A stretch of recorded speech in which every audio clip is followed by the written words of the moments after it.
Everywhere you look, people are closed off, closed to opportunities, closed to experiences, closed to growth. They build invisible walls around themselves, walls made of fear, doubt, and routine. They cling to the familiar, thinking it keeps them safe.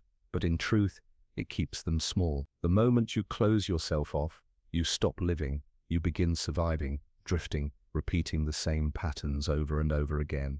Life becomes narrow, predictable, and suffocating. But here is the secret most people never discover.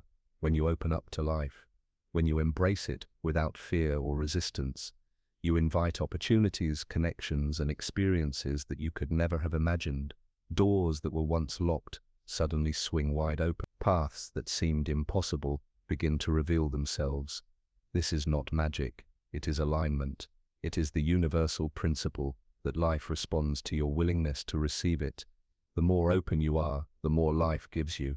People stay closed for one reason: fear of rejection, fear of failure, fear of being hurt.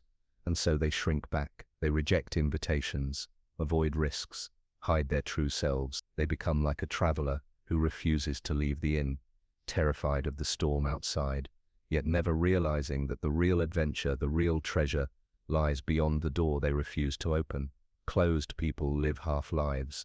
They wake up each day, hoping for change, but their actions betray them. They say they want love, but their hearts are guarded. They say they want success, but they never try. They say they want adventure, but they never step beyond their comfort zones. And so the doors of life remain locked, not because the world is cruel, but because they have lost the courage to knock. To open up to life does not mean throwing yourself recklessly into chaos. It means choosing trust over fear. It means saying yes to opportunities, even when uncertainty whispers in your ear. It means stepping out from the shadows of hesitation and into the light of possibility. Think of a flower. It does not bloom halfway. It opens fully, revealing its beauty to the world, trusting that the sun will shine, that the bees will come, that life will meet its openness with abundance. So too must you. To open up means allowing yourself to be seen, to be vulnerable, to experience joy and pain without hiding behind walls. It means engaging with the world rather than retreating from it. Consider this: the greatest moments of your life, the friendships you cherish, the opportunities you seized, the love you discovered, did not come from playing it safe. They came because at some point you opened yourself up. You said yes. You leaned into possibility instead of fear. And the opposite is also true. Think of the opportunities you missed, the words you left unsaid, the chances you let slip away. They did not escape you because life was unfair. They escaped because you closed yourself off. Life rewards the open heart, the curious mind, the willing soul. The more open you are, the more doors appear before you. The first step to opening up is awareness. You must first recognize where you have been closed. Ask yourself, where am I resisting life? What opportunities have I ignored because of fear? Which parts of myself have I hidden from the world? When you bring awareness to your walls, they begin to crumble. You start to see how often fear has disguised itself as caution, how often comfort has robbed you of growth, how often your silence has denied you connection. Awareness is the key that unlocks the first door, and once you open it, you will see that the walls you thought were protecting you were really holding you prisoner. Imagine living without walls. Imagine waking each day with openness, with the willingness to say yes, to try, to trust. How many more experiences would life offer you? How many new people would enter your circle? How many dreams would finally find the space to breathe? This is the promise of openness, that every door you feared to touch will begin to open, one by one, as you open yourself.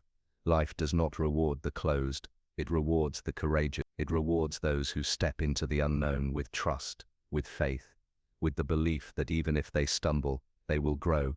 So ask yourself, are you ready to open up? Are you ready to stop hiding behind the walls of fear and step into the vastness of life? Because here is the truth. When you open up to life, life opens up to you. Every door you thought was locked will reveal itself to have been waiting for you all along. This is the beginning. This is where the journey starts. Part 1 of 11. The first lesson. Openness is the master key. Use it, and watch as the world responds.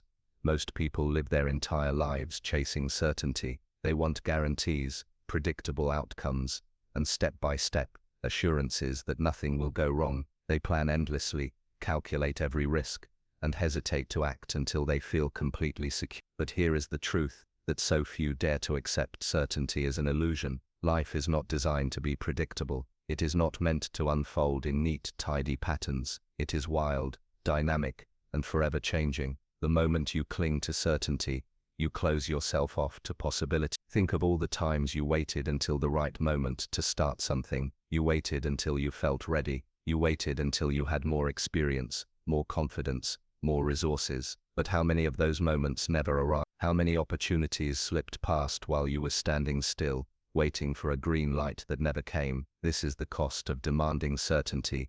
You trade growth for stagnation, potential for comfort, freedom for a false sense of control.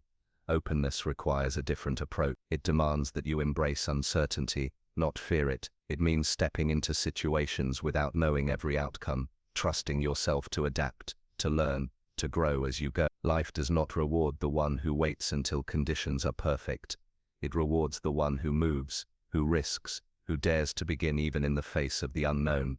Imagine standing before two doors. One door is marked safe. Behind it lies routine, predictability, and a future that looks exactly like your past. The other door is marked unknown. Behind it could be setbacks, challenges, or even failure, but it could also hold opportunities that change your life forever. Most people choose the first door, not because it leads anywhere extraordinary, but because it feels safe. Yet safety is an illusion. The job you think is secure can vanish. The relationship you cling to can end. The plans you've carefully built can crumble in a moment. The truth is, the so-called safe door locks you into mediocrity, while the unknown door is the only one that leads to growth. The greatest transformations in your life will never come from what is familiar. They will always come from what is uncertain. The friendships that reshape your worldview, the career shifts that unlock your potential, the experiences that expand your soul, they are born from moments when you dared to step into the unknown.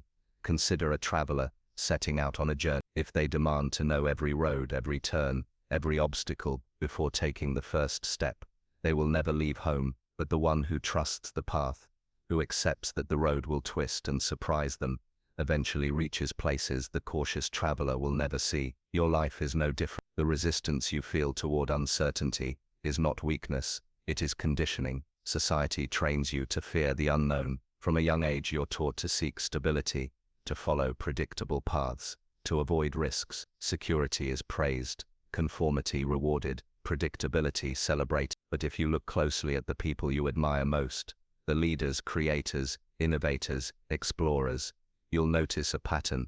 They all walked willingly into uncertainty. They chose the path that had no map, and because of this, they discovered doors others never knew exist. Opening yourself to life means shifting your relationship with uncertainty. Instead of seeing it as danger, see it as possibility. Instead of resisting it, lean into it. Every time you step into the unknown, you expand your capacity for courage, for creativity, for growth. You stop needing everything to be clear before you move forward. You begin to trust that clarity will come after you take the step, not before. Think about the last time you faced a decision and hesitated because you couldn't see the entire path. Did clarity eventually come once you act? Did the next step reveal itself after you committed to the first? This is how life works. It does not hand you a complete map. It gives you one piece at a time, rewarding your faith with guidance. Each step opens the next door, but only if you are willing to walk forward without guarantee. Failure, too, is part of uncertainty, and it is where most people retreat. They assume that if they fail, the unknown has betrayed them. But failure is not betrayal. It is instruction. It is data. It is life teaching you the skills, the resilience, the insight you need to continue. Every failure you face within the unknown is preparing you for greater success later. If you never risk uncertainty, you never gather the lessons that allow you to grow. Openness to life is openness to uncertainty. You cannot have one without the other. To open your heart, your mind, your path, you must be willing to walk into the fog, trusting that what lies ahead will shape you into someone stronger. This trust is not naive.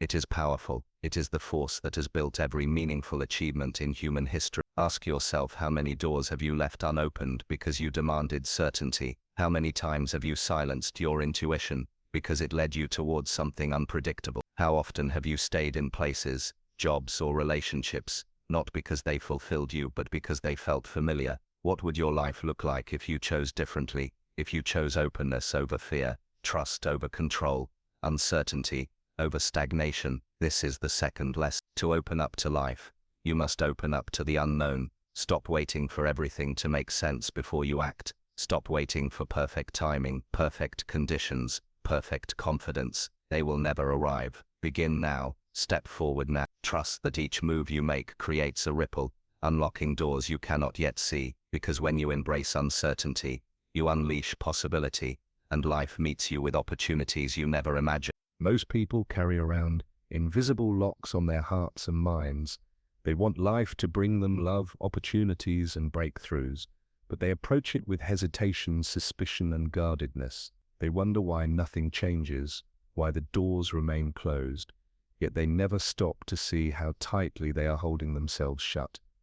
Openness is not just about taking chances, it is about allowing yourself to be vulnerable, to connect, to feel deeply. Without vulnerability, you cannot truly open to life, because life is not experienced in half measures. It is felt fully or not at all. Think about the relationships that have meant the most to you. They were not built on perfect appearances or flawless control. They were built on honesty, on sharing your real self with another person, even at the risk of being misunderstood or hurt. Vulnerability is what creates intimacy. It is the bridge between one soul and another. Without it, connections remain shallow, surface level, and easily broken. With it, doors to trust, love, and belonging swing wide open. The fear of vulnerability runs deep. Most people equate it with weakness, believing that to show their true emotions, to reveal their struggles, to admit their uncertainties, is to hand others power over them. They armor themselves with silence, with masks, with rehearsed versions of who they think the world wants them to be. But in doing so, they deny themselves the richness of life. They may appear safe, but they are suffocating. The truth is, real strength is found in openness. Real strength is the courage to stand unshielded and say, "This is me. I may be flawed, I may be imperfect, but I am real." Imagine two people in conflict. One hides behind pride, refusing to admit fault, closing themselves off from resolution. The other speaks honestly, admits their mistake, expresses how they feel, even though it is uncomfortable. Which one unlocks the door to reconciliation? Which one has the power to transform the relationship? Vulnerability is not about being powerless. It is about being willing to engage with life authentically, and authenticity is magnetic. It draws in opportunities, people, and experiences aligned with your true self. Life responds to honesty. When you hide who you are, you may think you are protecting yourself, but you are actually blocking the very things you desire. The love you want cannot find you if you hide your heart. The opportunities you seek cannot connect with you if you never reveal your passion. The friendships you crave cannot deepen if you always wear a mask. Every time you shield yourself, you reinforce the very walls that keep you trapped. But when you open up, when you allow yourself to be vulnerable, you signal to life that you are ready to receive. Consider the story of an artist who hides their work because they fear criticism. They dream of recognition, of impact, of inspiring others, but they keep their paintings locked in a room. No one ever sees them, no one ever feels their message, no doors open for them. Contrast this with the artist who shares their creations, even if imperfect. Some may criticize, some may ignore, but others will connect, support, and elevate them. The act of openness creates momentum. The willingness to be vulnerable unlocks the very doors that fear keeps sealed. The same principle applies to growth. To learn, you must be willing to fail. To succeed, you must be willing to risk rejection. To evolve, you must be willing to shed old identities and step into new ones that feel uncertain. Vulnerability is not just about relationships with others. It is about your relationship with yourself. Are you willing to admit when you are wrong? Are you willing to face your fears instead of burying them? Are you willing to confront the truth about what you really want from life? Each act of vulnerability opens another door. Each time you choose honesty over pretense, you step further into freedom. The strongest individuals are not the ones who never cry, never falter, never stumble. They are the ones who allow themselves to feel everything but are not destroyed by it. They know that to be human is to be open, to risk, to love, to lose and to rise again. Their strength lies in their openness, and because of this, they connect more deeply, create more boldly, and live more fully than those who hide behind walls. Ask yourself, how often do you withhold your truth out of fear of judgment? How many times have you wanted to speak, to share, to express, but instead stayed silent? How many chances for connection slipped away because you were too guarded? Each of those moments was a closed door, and each of those doors could have opened if you had chosen vulnerability. Opening up to life means opening your heart to the possibility of pain, but also to the possibility of joy so profound that it reshapes your existence. Pain and joy are two sides of the same door. You cannot access one without risking the other, but the reward is always worth it, because the fullness of life cannot be tasted from behind walls. So here is the challenge. Stop hiding, stop pretending, stop armoring yourself against the world. Let yourself be seen, flaws and all. Say what you feel, pursue what you love, share what you create. Be vulnerable enough to risk rejection, because only then will you experience connection. Be vulnerable enough to risk failure, because only then will you discover success. Be vulnerable enough to live openly, because only then will the doors of life swing wide for you. This is the third lesson. Vulnerability is not weakness.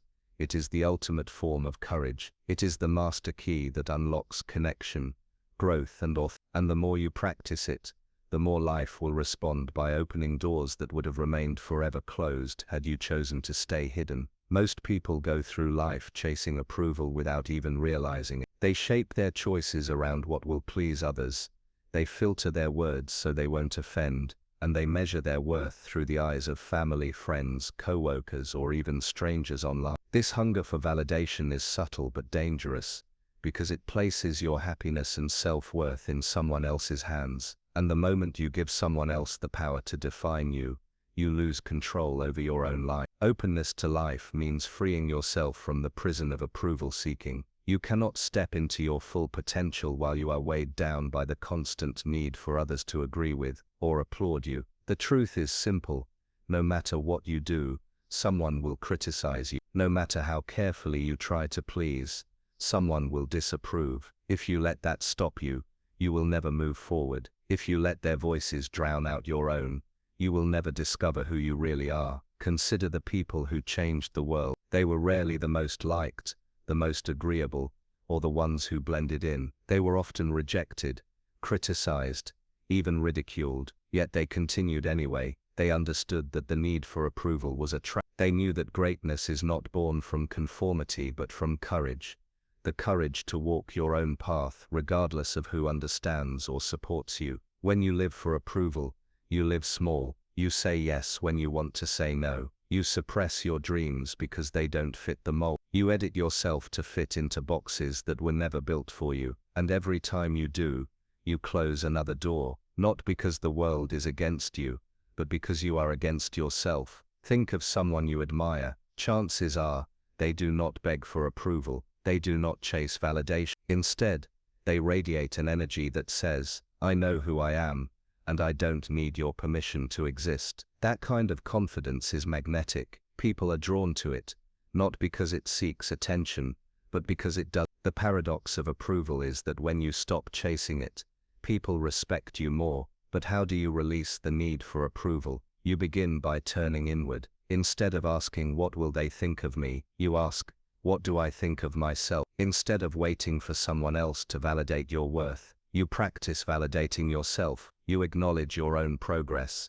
celebrate your own victories, and respect your own decisions. You stop outsourcing your identity. You stop needing others to clap before you believe you are enough. There will always be people who misunderstand you, who criticize you, who doubt you, but their opinions are not the truth. They are reflections of their own fears, their own limitations, their own biases. When you realize this, their power over you you stop taking their words as law and start seeing them as noise. Some criticism may hold wisdom, but most of it does not. The key is to filter, to take what helps and discard the rest. Imagine walking into a room full of doors. Each door represents a possibility, an opportunity, a new chapter. But before you can open any of them, you pause, turning back to ask the crowd behind you, is it okay if I go through this one? Some say yes, some say no, others laugh, others shrug. Confused and insecure, you end up frozen, unable to move through any door at all. This is what happens when you live for approval. But if you walk in and trust your own instincts, you begin opening doors without asking for permission, and that is when life starts to open itself to you. Approval seeking is rooted in fear, the fear of rejection, of being judged, of being alone. But here is the truth. Rejection will happen anyway. Judgment is inevitable. Not everyone will like you, and not everyone is meant to. When you accept this, you free yourself. You stop wasting energy on what you cannot control. You stop bending to please people who were never going to walk your path with you anyway. This does not mean arrogance or selfishness. It does not mean shutting out feedback or refusing to listen. It means knowing the difference between wisdom and noise, between constructive guidance and empty criticism. It means respecting others without depending on their approval. It means living in alignment with your own values, not bending them to fit into someone else's expectation. Ask yourself, how much of your life has been shaped by the opinions of others? How many choices have you avoided because you feared judgment? How many times have you silenced your truth because you didn't want to upset someone? And what has it cost you? Every time you do this, you trade authenticity for acceptance, but it is a trade that always leaves you empty. Life rewards authenticity. The doors that truly belong to you will only open when you walk in your own truth. If you keep chasing approval, you will forever knock on doors that were never meant for you. But the moment you release the need for validation, you start moving toward the ones that align with your soul. This is the fourth lesson. Stop seeking approval. Stop waiting for permission. Stop silencing yourself for the comfort of others. The doors of life will not open to those who beg for validation. They will open to those who trust themselves enough to walk forward without it. When you choose authenticity over approval, you step into your real power. And when you live in that power, no door can stay closed to you. Criticism is something that no one can escape. The moment you try to do anything meaningful, voices will rise around you. Some will question your choices, others will mock your efforts, and many will project their own fears onto your path. Most people crumble under this pressure. They take every comment to heart, replaying it in their minds until it weakens their resolve. They allow criticism to shape their identity, dictate their actions, and steal their courage. But the truth is this: criticism only has as much power as you give it. Life will always test you with the opinions of others. The difference between those who succeed and those who give up is not in whether they face criticism, but in how they respond to it. The weak react emotionally. They get defensive, they argue, they doubt themselves. The strong remain calm, filter what they hear, and decide whether it is useful. They treat criticism not as a threat, but as information, and in doing so, they keep their power. Imagine a sculptor chiseling away at a block of stone. As he works, people pass by. Some admire his progress, some offer advice, and others laugh, saying the stone will never become anything beautiful. If he listens to every voice, if he allows himself to be shaken by every comment, he will never finish the sculpture. But if he stays focused, filtering out the noise, continuing to carve with patience and vision, in time the masterpiece will emerge. This is how you must handle criticism. It is inevitable, but it is not defining. There are two kinds of criticism. The first is constructive. It comes from people who have knowledge, who care, who want to see you grow. This kind of feedback is valuable, and you should welcome it. The second is destructive. It comes from envy, ignorance, or insecurity. It is not meant to help, but to tear down. This kind of criticism is meaningless, unless you choose to internalize it. The mistake most people make is treating both types as equal. They absorb every word, letting the useful and the harmful weigh on them the same. The strong know better. They extract wisdom from what is constructive and discard the rest without a second thought.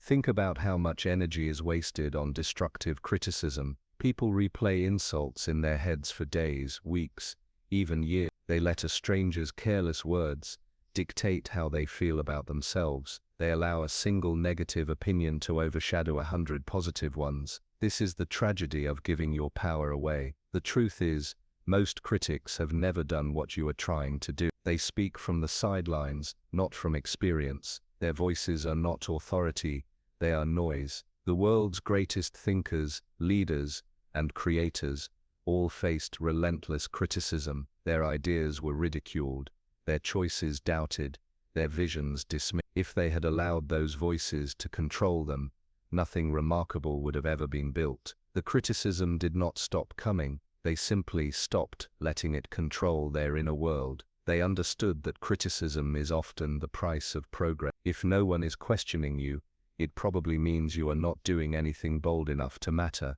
Handling criticism with strength is about detachment. When someone criticizes you, you pause. You do not react impulsively. You ask yourself, does this hold truth? Is there something useful here? If yes, you learn from it. If not, you let it go. No overthinking, no emotional spirals, no surrendering of peace. You move forward.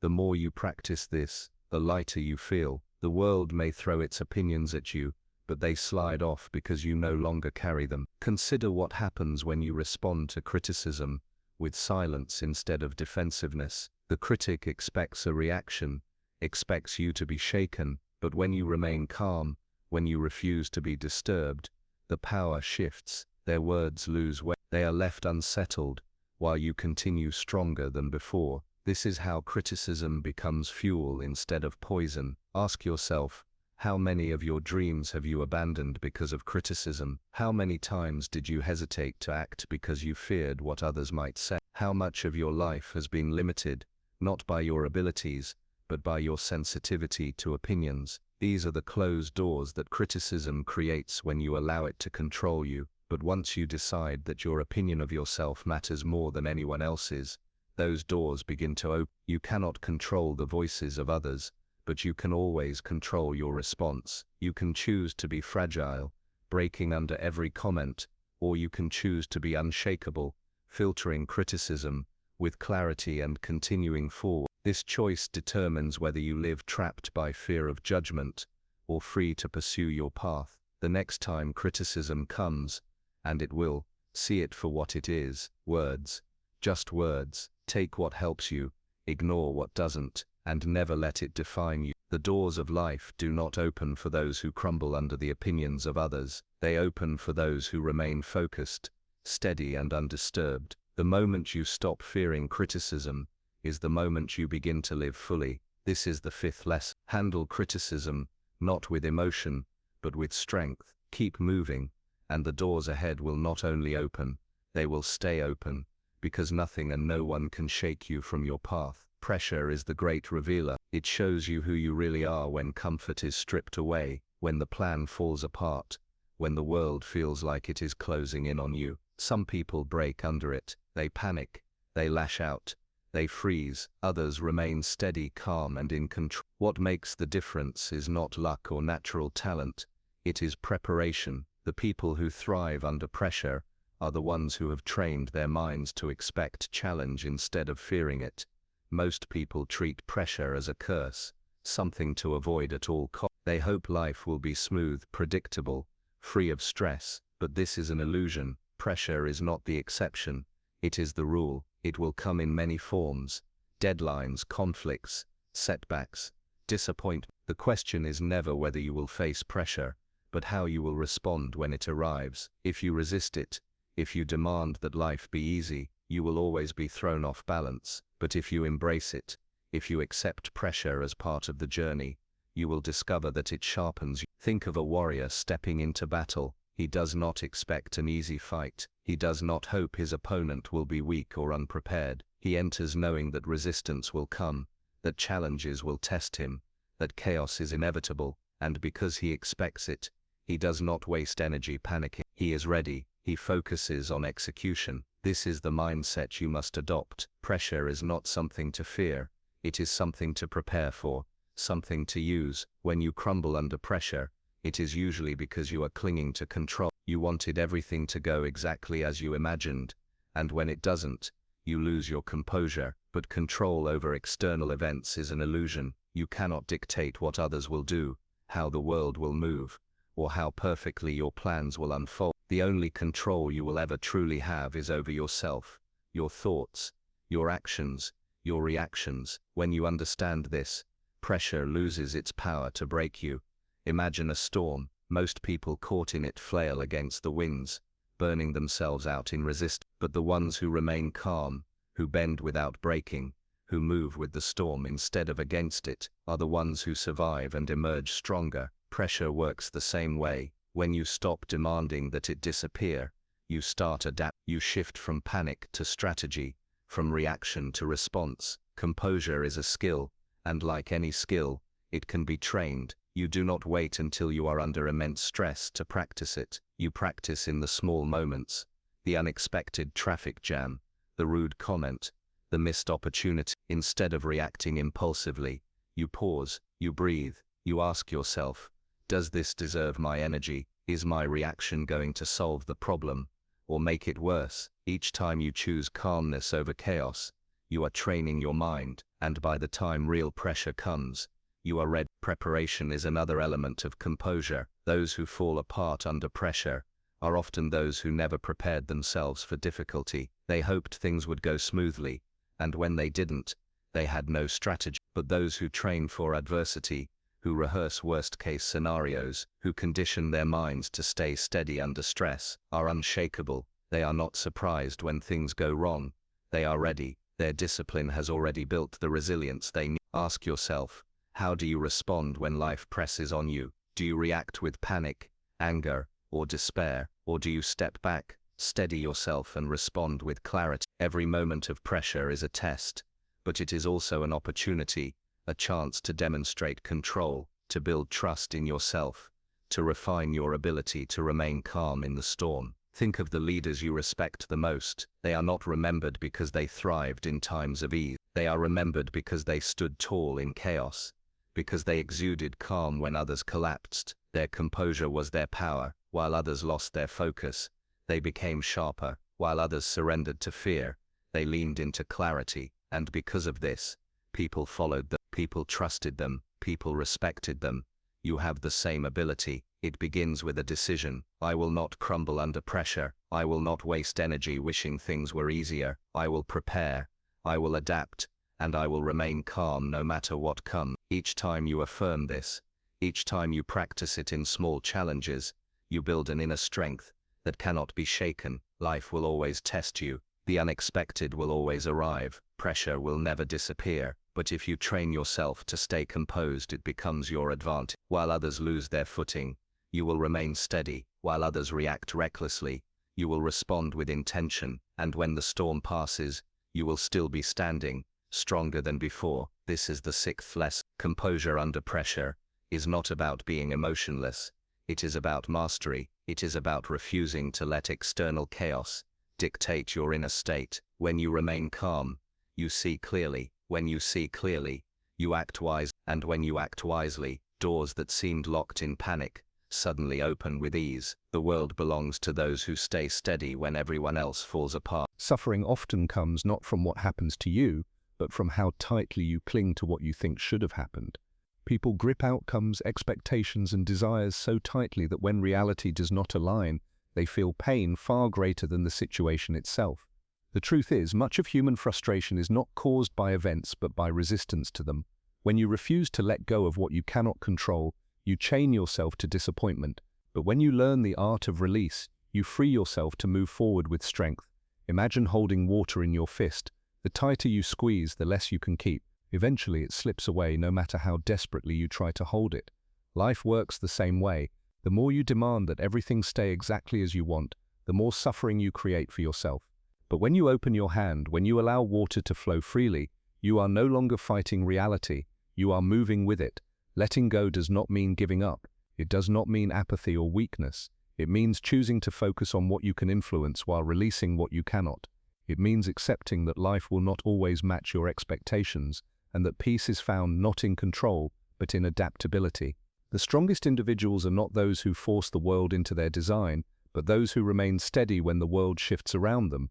Think of the times you held on too tightly. Perhaps it was a relationship that had already ended, but you replayed every moment wishing it had turned out differently, or a lost opportunity, a job you didn't get, a door that closed. How much energy did you waste resisting what was already gone? That energy could have been used to move forward, to grow, to open new doors. Instead, it trapped you in the past. The pain was not in the loss itself, but in your refusal to release it. When you let go, you create space. Space for new opportunities, new people, new experiences. The problem is not that life withholds from you, it is that you are too full of what no longer serves you. You cannot open new doors if you are still clinging to ones that have already closed. Letting go clears the path, allowing what is meant for you to enter. Acceptance is the first step. When something doesn't go as planned, acknowledge it. Do not deny it. Do not fight against it. Accept that it has happened. Then ask yourself, is this within my control? If the answer is yes, act. If the answer is no, release it. This practice may feel unnatural at first because your mind will want to replay the story, to find meaning in the what-ifs. But the truth is, no amount of replaying will change what has already passed. Your power lies in how you choose to move forward. Picture a river flowing around rocks. The water does not demand that the rocks move. It does not resist them. It simply flows, adapting to the shape of the landscape. It may take a longer path, but it always finds its way forward. You must become like the river. Obstacles will appear, people will disappoint you, plans will fall apart. But if you flow, if you adapt, you will keep moving, and in the end you will find that nothing has truly stopped you. Detachment is another form of strength. It does not mean you stop caring. It means you stop being controlled by what you cannot change. It is the discipline of engaging fully with life while refusing to be ruled by outcomes. You give your best, you act with intention, but you accept that the result may not always match your vision. And when it doesn't, you adapt without losing yourself. This kind of detachment is freedom. Consider the people you admire for their resilience. They are not the ones who never face setbacks. They are the ones who face them, release them, and continue forward. They do not allow disappointment to linger in their minds for months or years. They feel the sting, they learn the lesson, and they let it go. This ability is what makes them unstoppable. Ask yourself, what are you holding on to that is keeping you stuck? Is it a mistake, a failure, a rejection, an expectation that life should have turned out differently? What would happen if you released it? What space would open in your life? How much energy would you free to focus on what actually matters? Strength is not found in clinging, it is found in releasing. The moment you decide to let go of what you cannot control, you step into a peace that others will not understand. While they are consumed by frustration, you remain steady. While they replay the past, you focus on the future. While they resist reality, you adapt to it. And because of this, you move forward faster, stronger, freer. This is the seventh lesson. To open up to life, you must learn the art of letting go. Release the need for everything to unfold as you imagined. Release the grip on outcomes you cannot change. Release the weight of past disappointments. When you do, you create space for new doors to open. You begin to live with a calmness that no setback can disturb. You walk through life like the river flowing, adapting, unstoppable. And in that flow, every door that truly belongs to you will reveal itself, not through force but through alignment. In a world obsessed with noise, silence has become a forgotten power. People rush to fill every gap in conversation, to explain themselves, to prove a point, to demand attention. They believe that the louder they are, the more control they hold. But real power does not come from constant talking. Real power comes from restraint, from presence, from silence that unsettles and commands respect without effort. Silence is not weakness. Silence is a weapon. Most people are uncomfortable with it. Put them in a room where no one speaks for a moment, and watch how quickly they scramble to fill the air. They chatter, they justify, they overshare, because the emptiness of silence exposes their insecurity. But the one who sits calmly, unshaken, who does not need to rush to speak, creates a tension that others cannot handle. That tension is influence. That stillness is control. Words reveal, but silence conceals. When you speak constantly, you hand others a map of your mind, your emotions, your fears, your intentions. But when you practice silence, you give them nothing to grasp. You remain a mystery. People lean in, curious, unsettled, trying to decipher what you are thinking, and in their attempts they expose themselves while you reveal nothing. Silence shifts the balance of power. Think of a negotiation. One person makes an offer, expecting a quick response. The other remains silent, calm, unreactive. Seconds stretch into what feels like an eternity. The first person begins to doubt themselves. They fill the space with better terms, with compromises, with concessions. The silence wins, not by aggression, not by force but by restraint. This same principle applies in everyday life. Imagine someone insults you, expecting anger, expecting you to defend yourself. If you argue back, they gain satisfaction. If you explain, they gain control. But if you stay silent, they lose their grip. They are left with their own words echoing back at them, and suddenly they feel foolish. Your silence robs them of power. It demonstrates composure so strong that no insult can shake it. Silence also sharpens awareness. When you stop speaking, you start noticing. You see the nervous shift in someone's posture, the hesitation in their voice, the contradiction between their words and their expression. Most people miss these signals because they are too busy talking, but silence turns you into an observer, a strategist. You gather information while giving away nothing. The most influential figures in history were not the loudest in the room. They were the ones who spoke less, but carried weight when they did. They understood that restraint amplifies impact. When they finally broke their silence, people listened, not because they demanded attention, but because their words were rare and deliberate. Silence gave their voices power. Practicing silence does not mean never speaking. It means speaking with intention. It means pausing before responding, resisting the impulse to fill every gap. It means allowing others to reveal themselves first. It means recognizing that silence itself can be a response. A pause can convey confidence. Stillness can shift an entire interaction. The next time you are in a heated situation, try holding back. Instead of reacting with words, let silence speak for you. Instead of explaining yourself endlessly, let your presence do the talking. Notice how the energy changes, how people lean into the quiet, how the control shifts toward you. Silence unsettles those who depend on reaction, and in that discomfort, you gain leverage. Silence also builds discipline. Most people speak out of emotion, anger, insecurity, the need to be validated. By practicing silence, you train yourself to detach from those impulses. You show yourself that you do not need to defend every opinion. You do not need to prove yourself in every conversation. You do not need to announce every plan. Your calmness becomes your strength. Ask yourself, how often do you talk just to be heard? How often do you explain yourself to people who will never understand? How often do you react with words when silence would have been more powerful? Each unnecessary word is energy wasted, power surrendered. But when you master silence, you conserve that energy. You redirect it into action, into strategy, into presence. Silence is not passive, it is deliberate. It is the pause before the move, the calm before the strike, the stillness that confuses and unsettles. It makes people reveal themselves. It makes them question themselves. It makes them respect you without you ever demanding it. This is the 8th lesson. In a world where everyone is desperate to be noticed, become the one who doesn't need to prove anything. While others shout to be heard, stay silent and observe. When you finally choose to speak, your words will carry weight, because they come from intention, not desperation. Silence opens doors that noise will always keep closed. Learn to wield it, and you will find that influence does not require volume, it requires presence. Your mind is your true battlefield. Every doubt, every fear, every hesitation begins within you long before it appears in your actions. Most people lose this battle not because the world is too harsh, but because they have allowed their thoughts to control them instead of the other way around. They react impulsively, surrender to negativity, and let emotions dictate their choices. But those who learn to master their mind become unstoppable. They carry a calmness so deep that no external chaos can shake it. Strength of mind does not come in a single moment of triumph. It is built like a muscle through repeated resistance, through daily practice. Just as the body grows stronger by lifting weights, the mind grows tougher by facing challenge and refusing to collapse. Every time you pause before reacting, every time you choose discipline over impulse, every time you quiet your fears instead of feeding them, you train your mind to stand firm.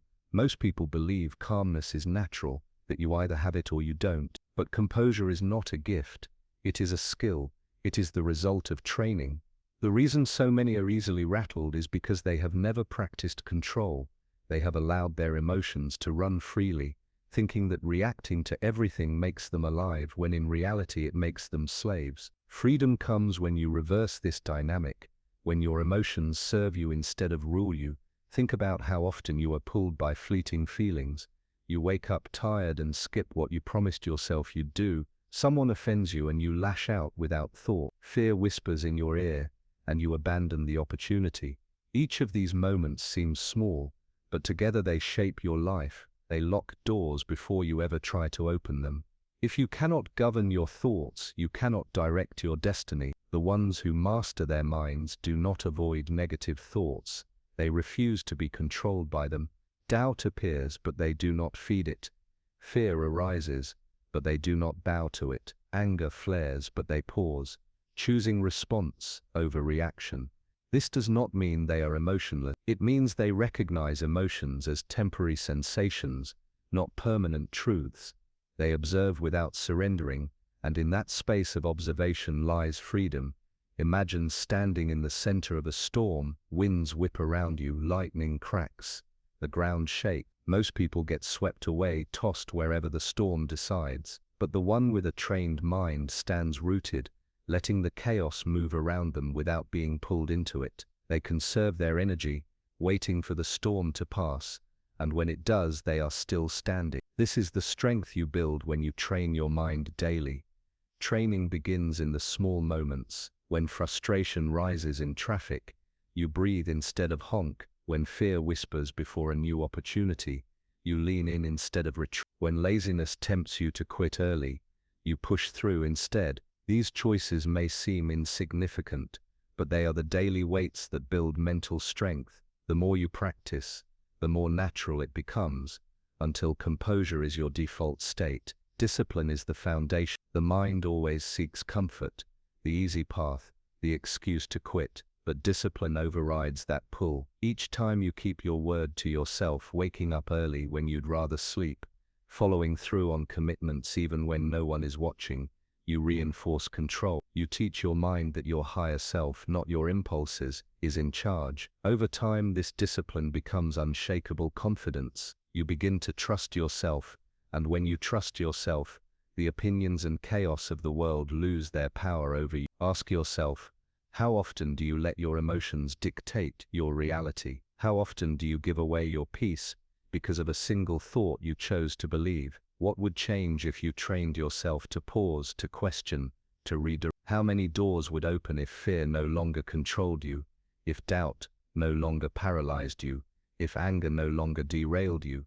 This is not theory, it is practice. Each day presents opportunities to train your mind. Each frustration, each temptation, each fear is a test. If you approach them with awareness, you strengthen yourself. If you surrender without resistance, you weaken yourself. The choice belongs to you. Those who master their minds radiate a calmness that others cannot understand. While everyone else scrambles, they remain centered. While others are enslaved by fear, they move with clarity. And because of this, they stand out. People trust them, respect them, follow them, not because they demand it, but because their composure commands it. This is the 9th lesson. If you want the doors of life to open, you must first master the door of your own mind. Until you control what happens inside, you will always be at the mercy of what happens outside. But once you train your mind to stay calm no matter what, nothing external can hold you back. You will move through life with an unshakable presence,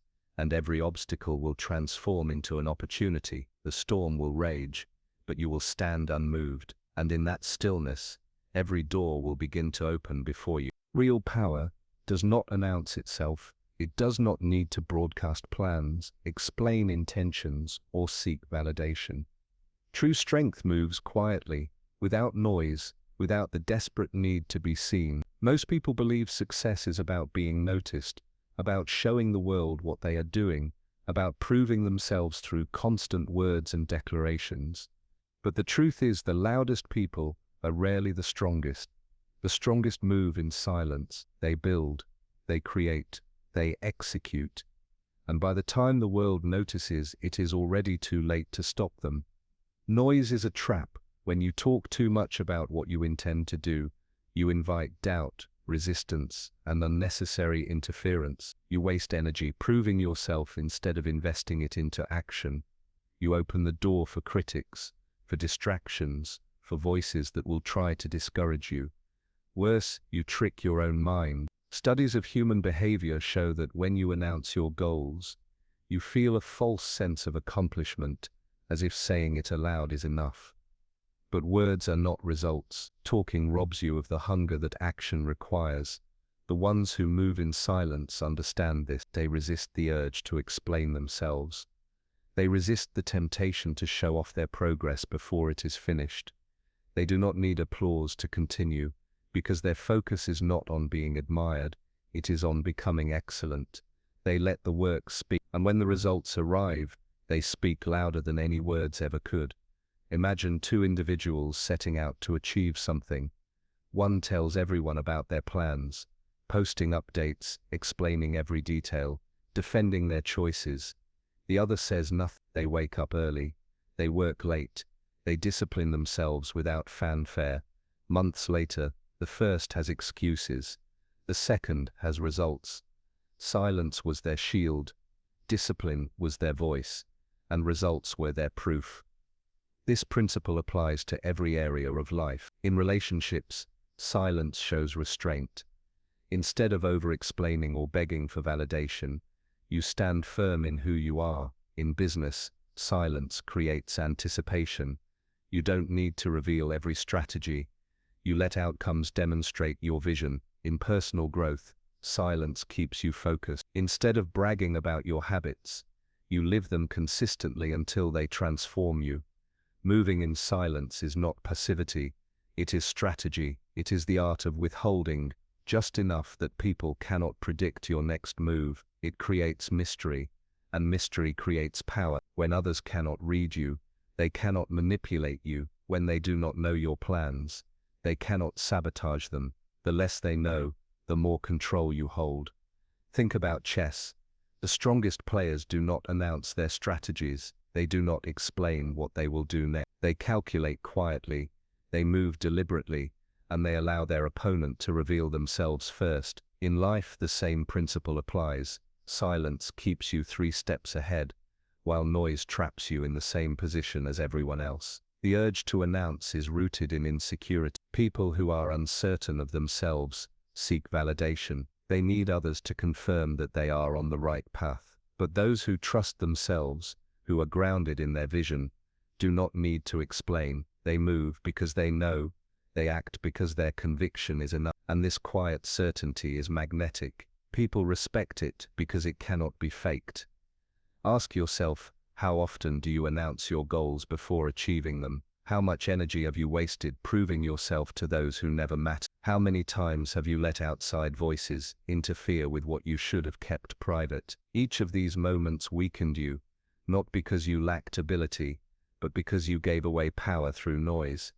The path of silence requires discipline. You must resist the craving for recognition. You must learn to be satisfied with your own validation. You must train yourself to take joy in the work itself, not in the attention it brings. When you do, you create an inner strength that cannot be shaken. Your worth no longer depends on applause, and your progress no longer depends on approval. You become unstoppable because nothing external dictates your momentum. The world is full of people who talk about what they will do. Few actually do it. Be among the few. Let your results be your voice, your consistency be your explanation, your presence be your statement. While others waste energy broadcasting, conserve yours for building. While they seek recognition, seek mastery. While they move with noise, move with precision. This is the 10th lesson. Stop announcing, stop explaining, stop proving. Move quietly, strategically, and with focus. Success does not require an audience, it requires execution, and when you execute consistently, the world will eventually notice, not because you told them to, but because the evidence is undeniable. Real power moves in silence. The doors of life open not to those who shout about what they will do, but to those who quietly create results too strong to ignore. The journey of opening up to life reaches its peak when you realize that everything you have learned is not about gaining control over the world, but about mastering yourself. Each lesson, openness, embracing uncertainty, vulnerability, freedom from approval, strength against criticism, composure under pressure, letting go, silence, mental discipline, moving without noise, has been pointing to the same truth. Life responds to the state of your inner world. When you open up, the doors you thought were locked were never locked at all. They were waiting for you to align with them, waiting for you to become the kind of person who could walk through them with clarity and strength. The mistake most people make is believing that life is something happening to them. They think opportunity is random, that luck chooses favorites, that the doors are opened or closed by forces outside their control. But the reality is different. Life mirrors you. If you are closed, life feels closed. If you are fearful, life gives you more to fear. If you are guarded, life keeps its treasures guarded. But if you are open, trusting, steady, disciplined, life opens in response. What you are inside determines what you see outside. Consider how many doors have already opened for you when you chose to live differently. The times you said yes instead of no. The times you trusted yourself despite the uncertainty. The times you were vulnerable and it led to deeper connection. The times you ignored the noise of critics and kept moving. Each of these choices expanded your world. Each of them revealed doors that would have remained hidden if you had chosen fear. The pattern is undeniable. Openness creates expansion, and expansion reveals paths that were always there waiting for you. Life is not waiting for the perfect person.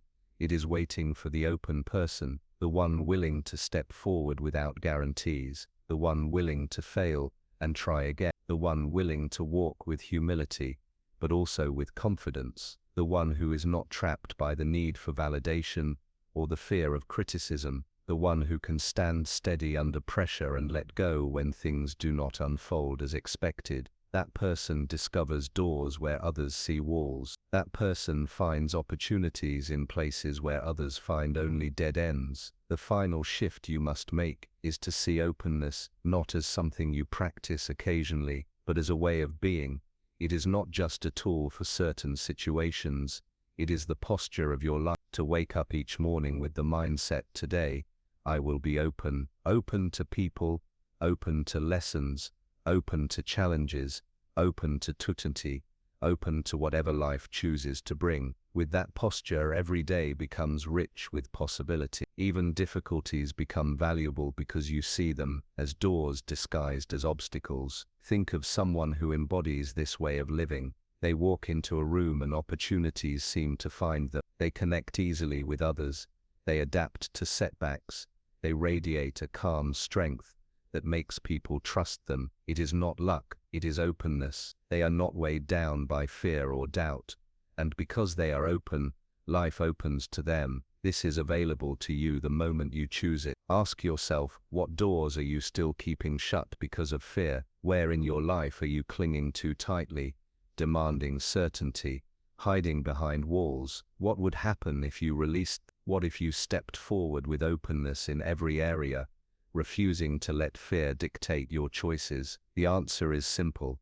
You would expand. You would discover possibilities you cannot yet imagine. You would live with a freedom that others admire but cannot understand. This is the final lesson. Opening up to life is not a single act, but a lifelong choice. It is the decision to live without walls, to embrace what comes, to trust that even the setbacks are stepping stones. It is the recognition that your inner openness is the key to outer doors. When you choose openness, you align with the flow of life instead of resisting it, and in that flow every door that matters will open. Do not wait for permission. Do not wait for certainty. Do not wait for the perfect moment. The moment is now. Life is already waiting for you, but it cannot meet you halfway if you are closed. Say yes more often. Trust yourself more deeply.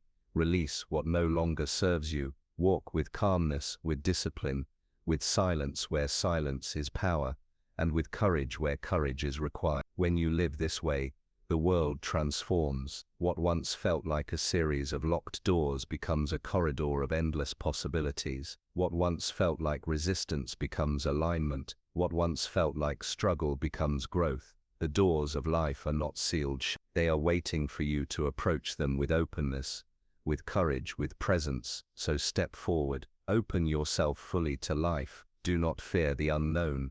Do not hide behind walls. Do not waste energy seeking approval or fighting battles that do not matter. Focus on what you can control, release what you cannot, and trust that life will rise to meet you. The doors are already there, the keys are already in your hand, and the moment you choose to live openly, you will discover that every door you once feared was locked, was simply waiting for you to turn the handle and walk through. This is the conclusion. The path of openness is the path of freedom, the path of growth, the path of true power. Open up to life, and life will open up to you. One by one, the doors will reveal themselves, and you will realize they were never closed at all. They were waiting for you to step forward and claim them.